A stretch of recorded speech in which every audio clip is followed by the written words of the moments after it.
crucial. The left back, I don't know, maybe something has to be done. But for me, the thing that most people, I think Odion Ighalo didn't get the credit that he deserved for his performance in that game. He kept on coming to the middle. It was to fight for the ball. And every time the ball comes, it gave those defenders a fright. You could see it on their faces. Once it's coming, they were not even confident enough to pass. Those two central defenders couldn't even knock the ball around because Odion Ighalo. I think we should find ways of getting more from Odion Ighalo with his space, with his strengths and his positional play. I think we can do it. I think the stage was also a bit big for Kelechi Iheanacho. My personal opinion. I think on the day. Yeah, I mean, I think he did well, but Elneny did a better job in checkmating him. That's what we're saying. Two was on him every second. No, I mean, I have over 40 pictures of Elneny doing the man-to-man thing with Kelechi Iheanacho. I mean, Austin, I think it was obvious. The Egyptians have a game plan just to come here and try to shoot the ball. Because every time we have the ball, they have almost a 10 men. Look at it. They have almost 8 men behind the ball. Salah understood the job. Try and get the ball off, Kelechi Iheanacho, because they know Kelechi Iheanacho final ball can be dangerous. Just like the way we got the goal, Elneny left him alone. He hit that target, hit the woodwork, and then a table finish up. So they had a good plan. And now in Egypt, it is obvious they will come out to play us. Then how do we show the back four? Just like Yemi said, there will be a lot of pressure on our back four, and it is obvious this back four can be focused for 90 minutes. They will crack unless there are changes. I mean, so if Onazi is coming into this game, he needs to understand that he needs to protect the back four, give them a lot of protection. Then we do a lot of things with Mikel returning to possession and moving forward a bit. For me, Odion Ighalo showed a lot of fighting spirit, but Etebo, I beg your pardon, Odion Ighalo needs someone to complement him. Yeah. We'll see. This guy can do that. Musa was wonderful. Musa was, even the sub, I really disagree with Samson, because at that moment Musa was dominating and he was so much in the game before Samson Siasia took him off. But just like we all believe, I think these guys can get things done. Austin, I'll take you back to what you said before the game. In this game, I put Musa on the bench. Not because he's not good enough. I need the Egyptians to be afraid of something. What's going to happen? Just imagine if you had a Musa coming in with Victor Moses. Yes. Because I was saying it. I mean, let's look beyond this 1-1. Aaron Samuel would have made a difference with his physicality. He has a lot of power. He's injured. I think he's injured. The reason why he was not listed. If Aaron is available, just like I said, we need someone to complement Odion Ighalo in the attack. I mean, I've always disagreed with this 4-3-3 formation. I think we need to go for a 4-4-2 formation. Play to striker for power and an intelligent one. Two wingers that can, push them back. And we have one man to shoot the back for, a central midfielder, and then we get the job done. But it's not going to be easy. But for the very first time, Nigerian, drew a very important game, and the fans still believe they can get the job done. So I just hope the teams really bank on this. Let's take consolation from the Indomitable Lions of Cameroon 2005 needed to go to Abidjan, get the result. They did it.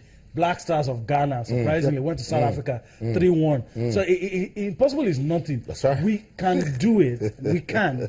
But I pray that the mistakes we made on Friday would not repeat itself. If he's going to go for 3 guys in the middle, fine. If he's going to go for 2 strikers or a man, all you are saying is give us. But I think Victor Moses should start. That's in everything that I'm going to say. But I think Victor. But it's now tougher for Nigeria, and I'll tell you why. I'll tell you why it's tougher for the Super Eagles of Nigeria. That's because Chad, they've pulled out of the ongoing qualifiers. That's not a good one. They said they don't have money to continue with it. CAF is also sad about it, and they say, you know what, we're going to fine you. You don't have money here? We'll fine you $25,000. Let's see. You're going to pay more money. That's the first leg Nigeria played in Kaduna against Chad. They are the whooping boys of the group. So donating points, beating Chad, and then getting the 2 draws was 5 points for Nigeria. But now the rule says, according to Article 61 of the rules and regulations of the CAF competition, it states that if a team withdraws from the qualifying phase organized in groups, all its results shall be annulled, points scored and conceded goals. So now Nigeria has played just 2, Egypt just 2, and Tanzania just 2. And on the strength of that, the Egyptians lead the group.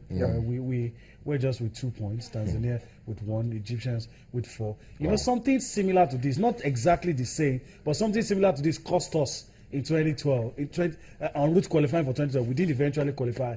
The whipping boys of the group that was donating points, we lost the points that we got from those guys and put us in that situation where a draw with Guinea ensured that we did not qualify. And another sad part is only one team. Yep.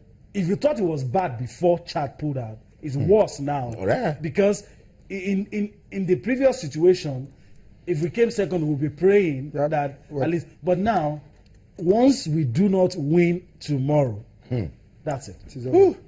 Unless Tanzania does us a favor, and I'm not sure. I'm not sure. Okay, some games were played today in the AFCON qualifiers. We'll just run through some of the results. Central African Republic defeated Madagascar by 2-1. Tanzania couldn't take on Chad because Chad, we told you they've pulled out, so that game was cancelled. Zimbabwe, what a result. Yeah. Wow.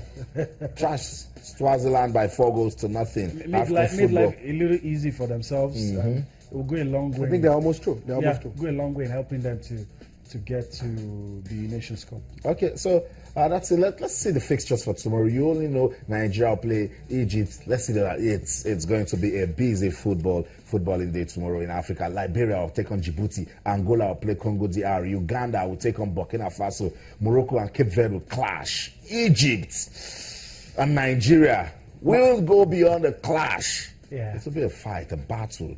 Let's see who's going to take it. Yemi says impossible is nothing. Rwanda will play Mauritius. Sudan will take on Ivory Coast. It's Lesotho versus Seychelles. Niger will take on Senegal. Namibia will play Burundi. 2017 AFCON qualifying games going down right there. So much going to come out of that. So much talking points. We're already talking about it. So when those games are played, we will keep talking about it. I mean, I know we can keep talking about this one, particularly how important it is for Nigeria not to miss out of the 2017 AFCON. To be back-to-back has never happened. My goodness. When I was growing up, they told me of 1986 that we didn't get to qualify for the Nations Cup. And you didn't feel it much then because they're just but now you're in your face. I know how bad 2012 was. I don't want to see it in my lifetime. I don't want to see it. I don't want to see a repeat. It's it waters down the competition.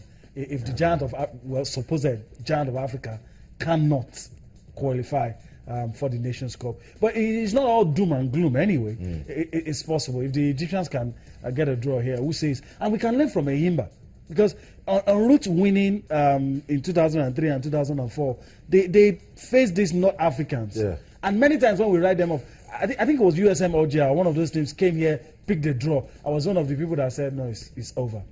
And they went there, did what they had to do. That's right. Even on the day, the opposing team scored first. And I heard the commentator said nothing has changed. You knew you were going to come here and win. So because they've scored, didn't change anything. And those guys did the job. 2-1, they won. Wow. And I believe it's possible. What we need tomorrow is a victory. Okay. Do it. So that's it. Yemi, on that note, I would like to say thank you so much for being part of the show. Yemi Adebayo will take a break now. I'll keep Toby LegPt because we'll come back talk about match day 9 of the Nigeria Professional Football League. But now I want to sit upright and talk to our football fans in Akure. Sunshine Stars took on Shooting Stars of Ibadan in match day 9 of the Nigeria Professional Football League. And we didn't like some of the stories that came out of the Akure Township Stadium. Talks of harassment to the general manager of Shooting Stars, Rashid Balogun, and the club coordinator, Dan Fulani, and all the talks that we're hearing. Just mad now. We love what's going on. But all of this, we will come back to this. We'll come back to this, but we will talk extensively about what happened in Akure. We'll try to get officials of Sunshine Stars to also talk to us, but before that drama, we saw good football in the Nigeria Professional Football League. Let's let you see highlights of the game between Heartland Football Club Owerri and Giwa FC. Look out for the second goal scored by Roland Kofi. Sports Channel TV. Don't go anywhere. We'll be right back. Stay.